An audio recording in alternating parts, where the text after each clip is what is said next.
after The Dark Knight, the head of Warner Brothers at the premiere saying, "You got to do the Riddler. Leo is the Riddler."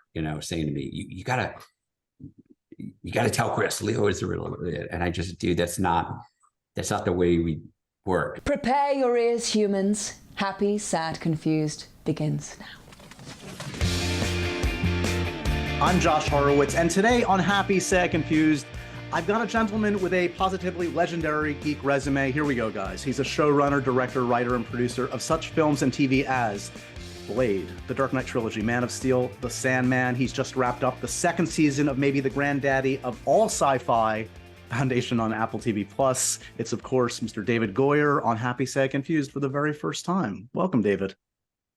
Thank you for having me. I'm a listener of your show, so it's a bit surreal to be on it. So hopefully I don't shit the bed. I don't know if am I allowed to swear on this? Yeah, you're allowed to swear. Okay. Trust me, I've definitely put in more time watching your stuff than you listening to my stuff. So it's a mutual admiration society. Okay. We'll have a good time. First of all, I feel like we need to adjust the Wikipedia entry. It leads off with Nick Fury, Agent of S.H.I.E.L.D. We need to get Team Goyer on this. What's going on? Yeah, I don't even.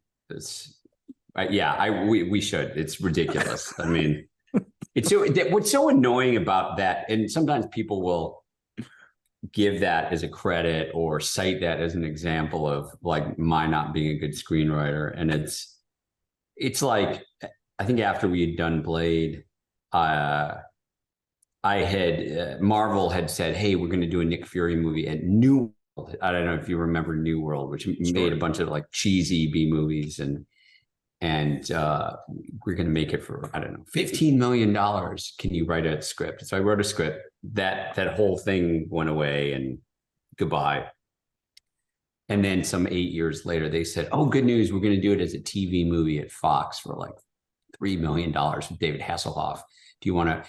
Taking nothing away from David Hasselhoff. Do you want to rewrite it? And I was like, no, I don't want any involvement with it. No, goodbye. And I was rewritten, but by God knows whom, and or how many people. And then there it is. And so that's the short version of the sad story of I mean, David Hasselhoff is the one true Nick Fury. We can all agree on that. He's the guy. Yeah. You've had a remarkable career, and it keeps going, and it's very bountiful as we speak today with Foundation and Sandman going strong. But like, I mean, talk to me a little bit about taking a step back and looking at the macro level, like we get to do on this podcast, like especially the last 25 years. Seemingly, you have been working pretty consistently, almost nonstop. Does it feel like you've had a very steady trajectory, ascent? Like, have there been times that don't show up in that IMDb where you felt like you were in writer, director, producer jail, and that it could all end? Sure. Yeah, of course. I mean, it doesn't matter how successful we are. We're artists, and we're all riddled with insecurity, and we all think that it will end tomorrow. Yeah, of course.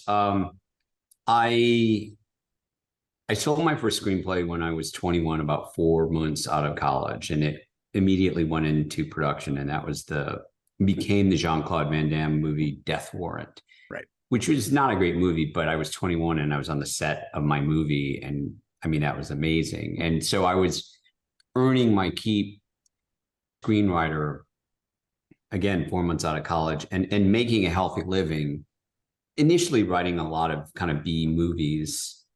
And I would say that would have been in 89. And I did that for about 5 years. And then I got the opportunity in very quick succession to write Blade and to rewrite Dark City.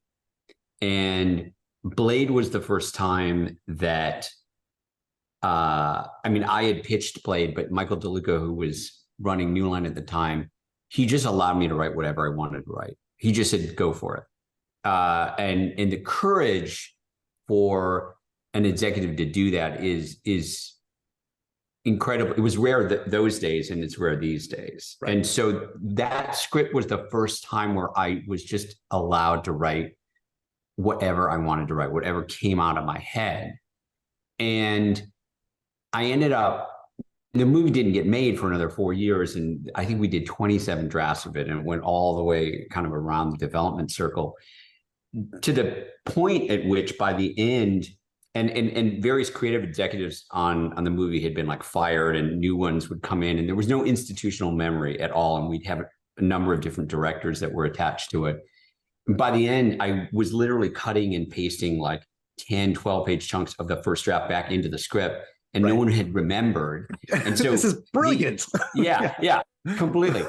But the movie largely reflects, it's pretty close to that first draft, and was pretty unfiltered, like good, bad, or ugly. That was just kind of came out of my brain. And my career really turned around. It turned around when Blade came out, but it turned around after I'd written that, because that script made the rounds around Hollywood, and people were, that used to happen in those days. Like there was some script people liked, and that was the first time that I started getting offered jobs without having to audition for jobs. Right. And at the same time, I got the job to rewrite Dark City, and then both those movies came out in '98 back to back, and that really changed my career. But it's funny because even that the Blade script, I had known Chris Nolan socially even before Memento had come out. I had seen Memento before it gotten a distributor, and I couldn't believe no one wanted to pick up the movie, because it was so abundantly clear that he was genius and the movie was amazing and had a hook. So I knew him a bit socially. And when I heard that he was going to do a new Batman movie, initially the script that he read was Blade, and another Zigzag, the first movie I directed. He read those two scripts, and on the basis of that, you meet with me on Batman. So that script was really pivotal in changing my career. I will mention, we don't have time to do everything, but like you breezed by Dark City, which is to me a stone cold classic. Alex Proyas, just like, it feels like it was kind of a little overwhelmed at the time by Matrix for whatever reason, but like it was, and it came out before Matrix. Right. Stands the test of time, a visionary film in many ways. Check it out. But you mentioned Blade, and when I was reading up, one thing I came across that I'd never heard before, I'm like a Fincher obsessive. You developed Blade for a time with David Fincher? I did. I developed a draft with Fincher, and it was before he had done 7. So I think he had done Alien 3. Right. And maybe he was developing 7, which was, and I developed a draft with him. Do you remember what his contribution, what he wanted to do with Blade in conjunction with you? There were surely script things that made me, but what was interesting was I remember going to our producer's office, Peter Frankfurt, and Fincher had there was this giant conference table, and Fincher had laid out 40, 50 books of photography and art that were just open with Post-it notes in them. And he just said, "This is the movie." And then took us like a 2-hour tour around the table of like, this is the aesthetic, this is the vibe for this scene, that scene, this character, this scene. And it was such a fully fleshed out visual pitch. And there's no question that a lot of that thinking, because I'd never really seen something like that before, that a lot of that thinking then infused my further revisions and informed my further revisions. So that part, surely there were plot points as well, but I remember that was pretty fundamental for me. Amazing. I don't want to rehash. So there's a lot of lore around, of course, the third part of Blade, which you directed. Yes. The Blade Trinity. Yes. There is a lot. You guys can look it up on the internet. There's a lot. Suffice it to say, worst experience of my professional career. I was going to say, suffice it to say, there it is. I mean, what do you feel comfortable even saying at this point about, I mean, you had worked with Wesley on those first 2 films. Did something go wrong? Was he in just the wrong space at the wrong time and it all just went to hell? It seems like he just didn't want to work in the way that you needed to work on that one. It was an incredibly fraught experience. It was personally very difficult. I was very depressed afterwards. You talked about one of the naders. It was definitely that. This is even before the movie came out. Despite all of that, I still think Wesley is one of the greatest actors of the current generation. And it's a tragedy that he's not acting as much as, I mean, the guy is brilliant. He was going through a lot of trouble at the time that all that tax stuff was happening right as we started. Got it. And in fact, on our first day of filming, there was this whole kerfuffle because the IRS had withheld like a bunch of his money. And that was all going on in the background. And that's kind of all I'll say about it for now, but it was a mess. If you ran into Wesley now, do you think you'd exchange words? Is it that, would you try to bury the hatchet, or is it just too much? I don't know. I might try. He says with a smile. The years have helped a little, but yeah. I mean, this isn't. I go to Al-Anon because of events in my life, and so that's given me a different perspective on things. Okay, fair enough. Curious about they've struggled in recent years to try to enter Blade into the MCU. We're so close to that character for a while. Are you excited at the prospect of do you see Mahershala and R-rated Blade fitting into the modern MCU? Have they said it's R-rated? First of all, I don't know. Mahershala is amazing. I mean, I can't think of anyone better to take on the mantle of that. They've clearly had struggle after struggle after struggle with it. So I'm really curious to see where it goes. But also, I absolutely believe that it should be someone else's story to tell now. It's ironic because at the time that we made Blade, Marvel was in bankruptcy. X-Men hadn't come out. Like they were trying to develop, I think Fantastic Four, X-Men, Spider-Man. There was no thought that they would ever develop any of the secondary or tertiary characters. And I think the purchase price to make the movie for Blade to Marvel was like $125,000, nothing. And Marvel was so concerned and wanted it held at arm's length once they heard that it was going to be R-rated that they didn't have the logo on the film either. And then it became this massive success, and they realized they had this treasure trove of characters that they could exploit. But it's ironic that now they want to bring Blade into the MCU because they didn't want Blade to have anything to do with the MCU. They were afraid of Blade and just assumed it would be like a black mark on their reputation. No pun intended. I actually took the opportunity to watch it again last night, and it definitely holds up. I love Wesley's performance, Stephen Dorff, Deacon Frost, iconic. And it feels like, I mean, if people don't realize it, think about the context of where, and you've alluded to it a bit, an R-rated, African-American led superhero film in the late 90s. I mean, that's hard to do now, let alone 25 years ago. And that's how groundbreaking it was. And it really succeeded thanks to you and Norrington and everyone's it all came together. Okay, so you alluded to, hopefully you're willing to go down a little bit on the Batman memory lane. It's obviously a high water mark for you and Nolan. That marriage. It was Batman Day yesterday. It was Batman Day. Yeah.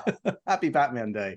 A sacred day in the Goyer household, I'm sure. So you had said you were aware of him. You definitely saw that he had the goods. He comes to you. Like what did he have in mind? He had been given the keys to Batman, but did he have a take already that he said to you, like, I need fleshing out and figuring out how to execute this? I remember in our first conversation, he was very interested in doing a naturalistic take, which was the exact opposite of where we'd gotten to with the Joel Schumacher movies. And that in and of itself was kind of revolutionary at the time. He wanted to do an origin story, but he, in the comic books, they depicted his parents being shot, and then I think in the comic books, Bruce Wayne is in his study and a bat like flies through the window, and then he's just Batman. And they hit it. Yeah, and then in the comics and then even in the movies, they just kind of eluded over all of that. So he was really interested in exploring that. And Batman Year One had come out with Frank Miller and Dave Mazzucchelli, if I'm pronouncing his name right. But even Batman Year One, Bruce Wayne returns to Gotham after having been gone for a year or two, and we just don't know what happened. So he was interested in exploring that period, and that was really interesting to me. And we had an initial conversation, and he asked me some thoughts. I think we talked about it for an hour, and I a bunch of ideas, and then I said I don't want to do it, which is amazing in hindsight. And the main reason I felt I didn't want to do it was because I didn't believe it would get made. I had 3 or 4 friends that had written Batman scripts that hadn't been made. Boaz Yakin had done a Batman Beyond, and Andrew Kevin Walker did a Batman Superman, and I think Mark Protasevich was another friend of mine, had done a Batman. I knew at least 4 or 5 people that had written Batman movies that weren't getting made. And I just thought they're just never going to do it. They're never going to take a big swing and do something different. And Chris went away, and then he came back, I don't know, maybe 3 weeks later, and he said that he met with a bunch of people, and that my take, or I don't know if it was conversation was the only thing that really resonated with him. Would I reconsider and meet with him? And that's what started that path. Were you keyed into the casting process? It's been said that you were, you were, that Gyllenhaal was your vote at the time. Is that true? Yeah. I mean, initially Chris, well, we're still close, but Chris was not Chris Nolan, yet. And so in the early days, it was Chris and Emma, his wife, and then Nathan Crowley, who was the production designer, who was in the garage next to us while Chris and I were writing, building early, kit bashing early models of the Tumbler and things like that. So it was like the 4 of us, and we would chat about all sorts of things. And there were a number of people that had screen tested, and I had advocated for Gyllenhaal. I mean, Gyllenhaal's amazing, Christian Bale's amazing, so who knows what. And then there were a couple of different candidates in the running for Ra's al Ghul as well. Wait, is the lore, by the way, that did Daniel Day-Lewis ever get contacted for Ra's al Ghul or for Man of Steel? That one always sticks with me. Did you guys ever come close? I don't believe he was contacted for Man of Steel. He may have been. I don't remember anyway, because it's been a while since we did Batman Begins. He may have been. But I remember having this conversation with Chris between these 2 of these candidates for Ra's al Ghul, and he said, "What do you think?" And I said, "I vote for Liam Neeson." He said, "Why?" And I said, "Because the other candidate wasn't as old, was a contemporary of Christian Bale's in terms of age, and Liam was a little older." And I said, "The whole story that we're telling is this paternal story, about the shadow of his father, and Ra's al Ghul, with all the Batman Rogues Gallery in the Denny O'Neil stories, had this sort of paternal function. He was this shadow father." And I just said, for that reason, I think we aim in that direction. Now, I have no idea if I convinced Chris or not. Other people could have said the same thing, but yeah, we talked a lot about all of these various elements. Did Jake ever actually screen test? Like, is there footage of him in the bat costume? I believe there is. Yes. Would have been a solid Batman in his own right, but a different one, of course. Yeah, it's hard to know.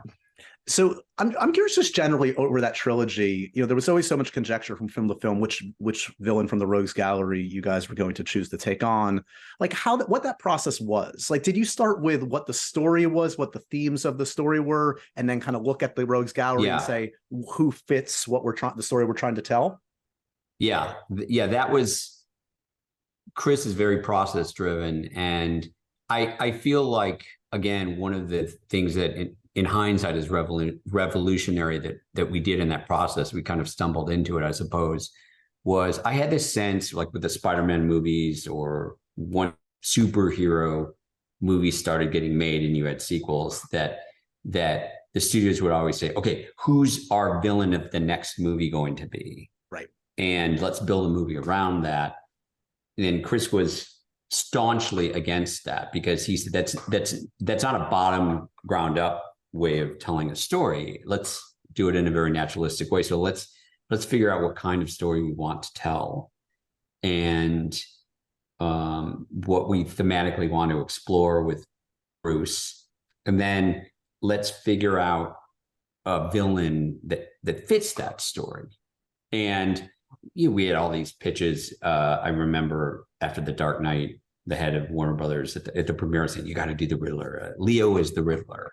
Saying to me, "You got to tell Chris Leo is the Riddler." And I just, dude, that's not the way we work. And not taking nothing away from him. And I just remember in the process we were talking about this and how the Joker had kind of challenged Bruce intellectually, but the dirty little secret of The Dark Knight Rises is it's kind of modeled after Rocky III, and you got to get knocked down to get back up, and he's Amazing. Just getting old, and instead of going to Siberia, he goes to the pit to train. Totally. And you need someone that's just a brute. And I just remember saying, "Well, is Bane?" And he was like, "Oh, Bane, so cheesy. I don't know," but it's a process, and it did seem in hindsight that it had to be Bane, and that is a process that I've certainly carried through, into the room on Foundation. I mean, we're very process driven. It's, instead of deciding, well, this is what we want to happen to this character, it's where does the story lead us? Let the story lead you. Story, exactly. Even if it takes us to a place we don't want to go. Right. And like people, I loved how much people in the new season loved, Bel Rios and Hober Mallow, and I personally love them. And spoilers if anyone hasn't seen it yet, but they had to die. It was right for the story, even though I adore those characters, and I adore the same is true for Salver. And there are people online going, "Oh, but maybe he or she's not dead, or maybe this is, it could change." And I just think you have to do what's right for the story, and then you have to stick to that and not impose a desire that exists outside of the story onto the story. Right. I will say just one note on Bane. You're talking to a guy that basically did a Bane voice for a year. So like, I'm good with Bane. Like Bane is in my psyche forever. All good. Look, Hardy did an incredible job bringing Bane to life, as Chris did as well. And I mean, so much of that was Chris figuring out how to make Bane cool and not look like a WWF wressler or WWE. Yeah, we're aging ourselves by talking WWF. Yeah, exactly. I know, I do the same thing. So in your headcanon, wrapping up our Batman discussion, your headcanon, does John Blake become Batman very soon after the end of Dark Knight Rises? Does he don the costume? Yeah, for sure. Of course. Yeah. Is there any scenario you could imagine Nolan calling you up in 20 years saying, "I think we have more to do with these characters"? Or do you feel like confident? No, it's done. No, I don't think that's ever going to happen. Not him, not his. I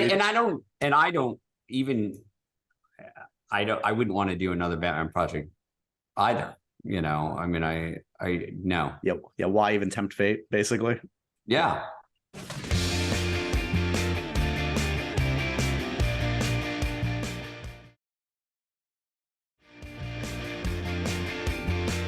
So the legend is that Man of Steel came out of writer's block on Dark Knight Rises. That's true. Do you know totally first? True. Do you know what the problem was in Dark Knight Rises? Presumably you solved it. It was a third act problem. I don't remember exactly. I'd have to go back and look at my notes, but we were just stuck. We were blocked, and Chris said, "Okay, let's just take a week off and see if anything dislodges." And I was sitting in my home office and nothing was dislodging. And I went back and reread all, a volume of the first Action Comics. And then I wrote maybe a 3-page outline for a Superman story. And we met with Chris and he said, did he crack? And I said, no, but I have an idea for a Superman movie. And he said, well, let's hear it, because we all procrastinate. And he said, that's pretty good. And he said, I would produce that if you want me to. Do you want to see if we can make it? And I said, sure. And in the same meeting, he called up the head of Warner Brothers and said, Goyer has a pitch for Superman. We should do this. Can we come in and speak to you tomorrow? And we did. And then it was on. And then he was like, now you really have to figure out the problem with and write this other thing. But that was super surreal.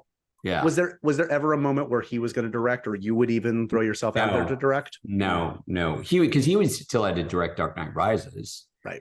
And I was just not ready for, I had never intended to go on and direct Blade 3. And I knew I wanted to direct again, but that I wouldn't have taken on a challenge like that yet. And so then I've been doing a lot of TV, and I directed a lot of the Foundation episodes, right, and things like that. But no way. And I promise, in case you're worried, we will get to Foundation. The problem is, it's fine. With your resume, damn it, David, you've done too much. I can't just gloss over, man. It's all good. It's all good. Okay. So were you sold on Zach immediately as the right guy for that job? Obviously, the man can create visuals like no one else. Did he get the gist of what you were going for? Did you guys vibe immediately? Because obviously you worked together again on BVS, so that clearly was working. He did. I mean, it was a very deliberative process. Chris met with, I want to say, about 5 directors, and it came down to Zach and another director, and it felt like Zach was the right call, and I think Zach was the right call. And it was really exciting that the fact that Zach wanted to shoot that movie handheld, which was I just thought a brilliant idea. What's interesting in the Elseworlds version of what could have, should have been, not should have been, but could have been, is Chris had also met with Tony Scott. So there's a version of a Tony Scott Man of Steel in some parallel universe that, and I just think Tony Scott he doesn't get as much credit as he should be given, because he was an really phenomenal director as his brother. And that's just a movie I would have also loved to have seen. Was Tony into it? He was game? Yeah. And I don't know exactly what was going on. I mean, he passed away relatively soon after that, but that just as a parallel Elseworld story, I think that would have been really interesting. Were you guys, and I'm sure you're sick of talking about the killing of Zod, but were you surprised at what that became? Did you know in your heart of hearts, like, oh, this could touch a nerve with the fanboys and become like just a cause celeb? I guess, but again, this was like, it just felt what's right for the story. And the idea that Superman doesn't kill is it's not canon in the comic books. I mean, it's this idea that came out later, and it just felt the whole point of it was, this is a story about him becoming Superman and understanding the import of who and what he is and what it means to the world, and stumbling and grappling with this. And so and then having done that, deciding I have to make sure that just never happens again in any possible way. And so I think that look, people can debate whether or not we should have done it, but I felt for that story that we were telling, and Chris felt the same, so did Zach, that was the right way to go, which was a much more, air quotes, realistic take on Superman. Right. There's a scene I wrote that never made it into the movie. It was a flashback with Jonathan Kent in which Jonathan is taking Clark out hunting, and they kill a deer. Clark, I think he's like 12, fires, and he misses. So he doesn't miss. He hits the deer, but it's not a kill shot, and the deer's suffering, and his father has to finish the deer off. And it's and young Clark is incredibly shaken by it, and they have this conversation about the responsibility of taking a life. And I just felt we had to cut for time, also for budget. And I've always wished that scene could have made it in the movie, because I felt like that was also a bit of a tee up into what happens thematically, what's going on. Totally. Exactly.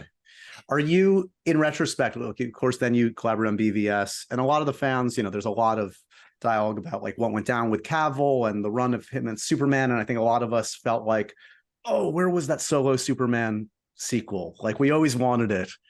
In retrospect, I don't know, it's easy to say this now, but should there have been a solo Superman story before BVS? Was there a rush to kind of throw too many characters in there? So. I think so. And I just think, I know the pressure that we were getting from Warner Brothers was just, we need our MCU. We need our MCU. And I was one of the people that was just saying, whoa, let's not run before we walk. Like, hold on. Like, they were very methodical in the way we built it. We just can't jump, into all of these things. But the other thing that was really difficult at that time is, there was this revolving door of executives, but both with Warner Brothers and DC. And it just felt like every 18 months, someone new would come in, and someone new would come in, and someone new would come in. Right. And we were just getting whiplash. And then every new person that would come in, like, we're going to go bigger. And I remember at one point, the person that was running Brothers at the time had done this big release where they had pitched like these 20 movies over the next 10 years that, like, none of which were written yet. And like, it was just so crazy how much sort of architecture was just being built, on air. And for me, that some of the stuff that was going on in that time was just an example of like, this is not how you build a house. Right. Was there a Superman story in your head that you would have liked to? Yeah, there was, but it's woulda, shoulda, coulda, Anything you can tease of what it was? No. I just think it's bad form in that case. It's one thing to talk about a scene that I wrote for a movie that did come out, but I don't know. I just think it's bad form.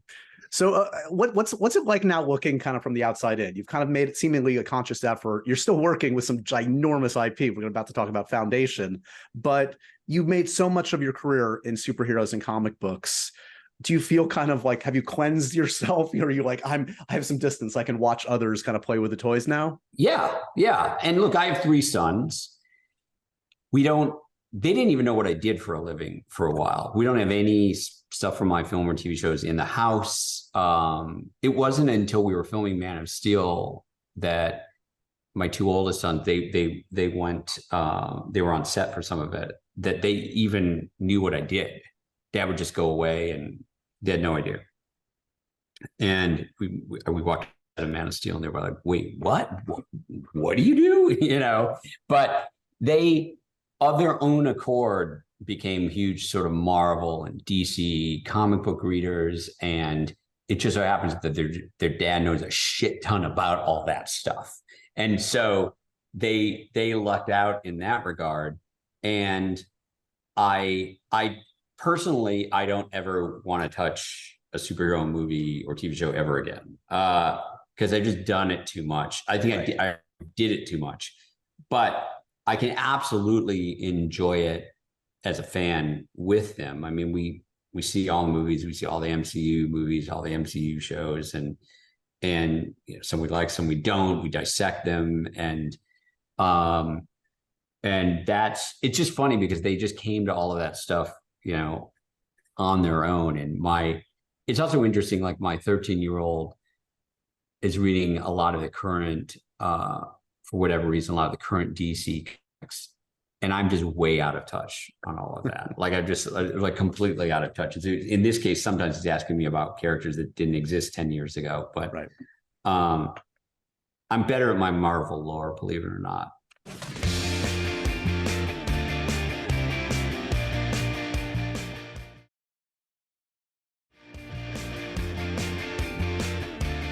All right, let's talk a little Foundation, because this show, man, okay, so you just wrapped up your second season, and I can only imagine this is such a big swing. It's like all the stuff, the cliches are true, I think, what they've said about this for years. This is what we're looking at, stuff that was written in the 40s and 50s, but it is kind of the granddaddy. It's Asimov. It's a touchstone for everybody that grew up with sci-fi, and it's been tried, never brought to the screen, but certainly developed many different times, including, I think, you dabbled with it a few different times. Almost. I was offered it a couple of times. Yeah. So is this a case of like it all lining up? Like, look, we have the technology. Apple has the money and wherewithal to devote time to this. The audience is primed for complex, dense sci-fi. It feels like for any number of those reasons, even 10 years ago, it wasn't the time for Foundation. And maybe even for yourself, you weren't in a place to dive into something like this. Am I onto something?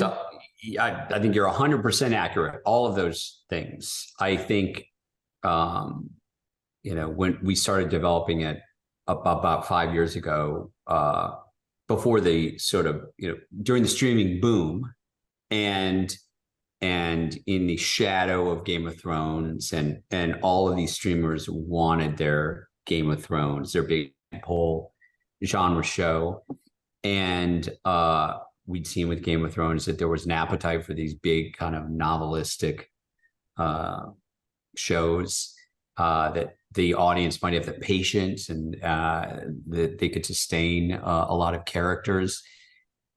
I think I had turned 50 and I was a more mature, seasoned writer. I don't know that I would have been as adept at doing. Had I not had that experience with Chris Nolan, and I worked with James Cameron, one on a film that was made, one on a film that has yet to be made. And so I think my approach to storytelling matured a lot because of my collaborations with Chris and James. And then in the case of Apple, it felt like the right project for Apple. It felt like a good fit. Yeah. And there was someone at Apple, Matt Chernis, who just loved Foundation, and he had actually called me up, and when he'd heard that Skydance and I had acquired the rights to it and we were going to be pitching it, they hadn't announced that he was going to Apple yet, and he said, I can't tell you where I'm going, but we're the right place for it, I promise you. And they really have been. And so just all of those things came together. What is, when you return to the text, like what does Asimov give you and what does Asimov not give you? Clearly he wasn't writing, like as many authors do now, in the back of their brain, this is going to be a movie, a TV show. That was clearly not. He wasn't even writing that it was going to be a novel. Radio play. That it was going to be collected. Right. He was just trying to make a paycheck, any paycheck, really young, 21, 22, just pitching crazy stories to Campbell at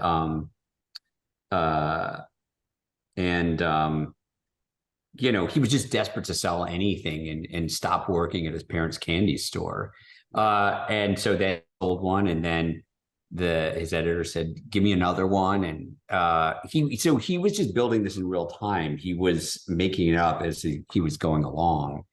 And it's not really until you get to the third novel that it's even a proper novel. And he was revising his mythology as he went, and then in the prequels and sequels, retconning his mythology and combining it with the iRobot stuff. So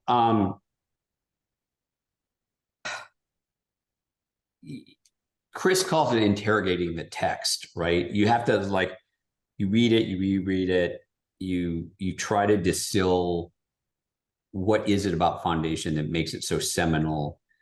A lot of the ideas have been strip mined by Star Wars and Dune and other things that had come after it, even though Foundation had come first. And so so the first thing you have to decide is what's still unique about it, and then how can we take something that might be old hat like a galactic empire and make it seem fresh, even though people are so familiar with it in Star Wars. And then you have to look, because we're all victims of circumstance, we're all victims of our time. So Asimov was writing the foundation stories in the shadow of World War II, as Jews that had been forced to leave Europe with the fear of Nazi Germany rising up again, and this, the whole new world order changing, and that, when we were developing it 5 years ago, that was just not the world we lived in anymore. Right. So you have to then figure out a way to make it relevant. And since all science fiction is about today and it's a mirror shining back on society, you think, how can I update the metaphors that we're interrogating? And so when we started developing the show, and I initially developed it with Josh Friedman, we said, well, what's happening? Who are the big, pressure points? Okay, it's Me Too. It's the seeming fall of, it's Black Lives Matter. It's the seeming fall of the white male patriarchy. It's the rise of nationalism. It's Trumpism. And some people say, oh my God, this show is woke. This show is woke. And it's like, no, that's just the stuff that's happening now. I'm looking out my window. Sorry. Yeah, exactly. That's just what this, it's climate change. It's just all the shit people are arguing about. It's just undeniable that that's top of mind. And so the show then has to interrogate that, because that's what's going to make it relevant. Even if we're not standing on a soapbox and we're preaching about this stuff, it's in the background, and people, it's relevant in ways that people might not, sometimes they're conscious of it, sometimes they're not conscious of it, which is makes it resonant and makes it evergreen. And yeah, go ahead. No, I was going to say, and yet as you interrogate and kind of like imbue the show with all these issues, then everybody wants to talk about is Lee Pace fighting naked in the opening scene of season 2. Now, how aware are you, David? You're a smart man. You know what the people want. You're thinking 100%. I was the one that suggested to Apple that we release that scene early. And then, I asked Lee if he was okay with it first, and he was. But that, I felt, season 1 was fairly well regarded, but I think a lot of people considered it maybe too highbrow or too dense. By the way, I happen to think season 2 is also pretty highbrow, but it was intentional that I wanted to broaden the palette and have more fun and say that it was a big tent and come out of the gate with some scenes and some characters that, having seen season 1 of Foundation, they might not expect. But you also alluded to not exactly the drawbacks of Asimov, but one of the other challenges was Asimov is not, particularly in the first few books, he wasn't known largely for creating very memorable or very deep characters. Right. He was interested in exploring ideas and having his characters largely be mouthpieces for these ideas. But largely people tune into a dramatic show on television for characters, not for ideas. Certainly the characters are first and foremost. You have to care about who lives or dies. And the fact that people are debating whether or not we should have killed Salvor, whether or not we should have killed Bell, that's the bread and butter of television storytelling, right? It's fundamentally soap opera.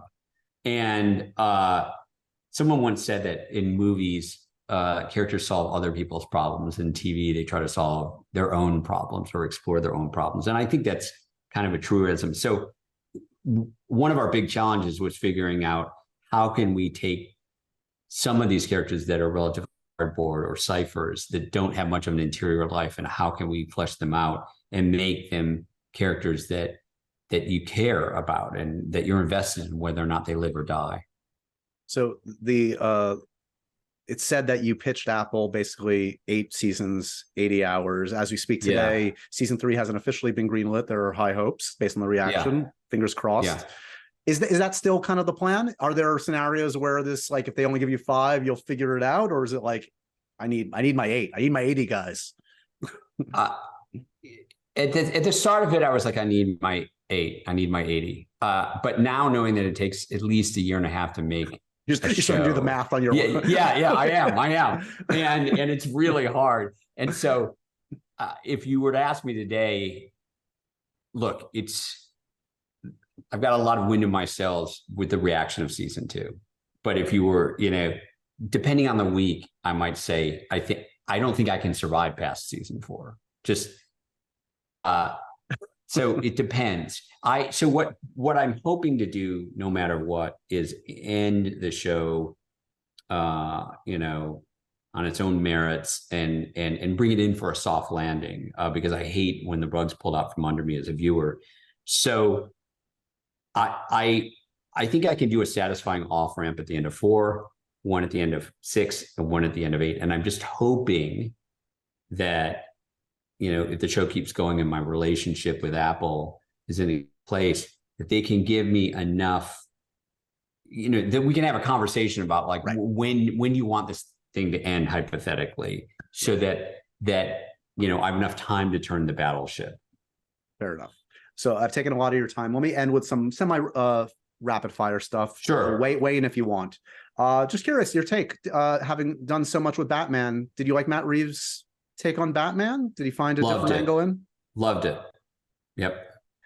James Cameron, you mentioned. Am I ever going to see Fantastic Voyage? It's funny. I was literally just talking to Louis Leterrier about this. He's like desperate to still get involved. So I developed a script for Fantastic Voyage with James, producer, that Guillermo del Toro was going to direct, and it got fairly far along. We were deep into prep, and then it kind of all fell apart. That's a really cool script, and it was a great experience. What do you make of these arguments that crop up every so often when we talk to the luminaries, the filmmaker luminaries, that kind of denigrate the comic book films as kind of not worthy of discussion among the great films? Does it bother you? I'm not going to even name names, but you know what I'm talking about. I think it's ridiculous. It's ridiculous. Comics are also a mature art form now. And yes, it's still dominated by superheroes, but my family loved Nimona, thought that was a really successful film, based on a really wonderful comic. And I'm still waiting to see a Mouse Guard movie or a Mouse Guard TV show, which is another wonderful comic. And it's an art form just like any other medium. And so I think that's a bit short-sighted. Line you've written that's been quoted the most in your just day-to-day life? Do you take a certain pleasure when you hear something from Blade or Dark Knight or Batman quoted back to you? I mean, sometimes my kids will quote stuff not even knowing that I've written, which is crazy. Here's the problem with the Batman stuff. I don't remember in some cases who wrote what, right?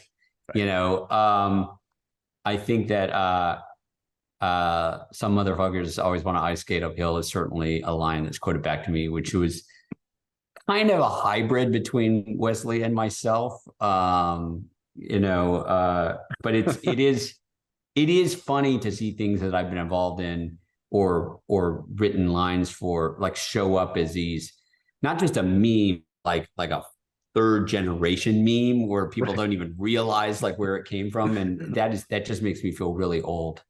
Do you have a favorite, like, kind of geek out moment on set when you like seen someone in costume, some surreal moment? You're like, these are the characters I grew up seeing. I've written them into this situation, and now it's happening in real life in front of me.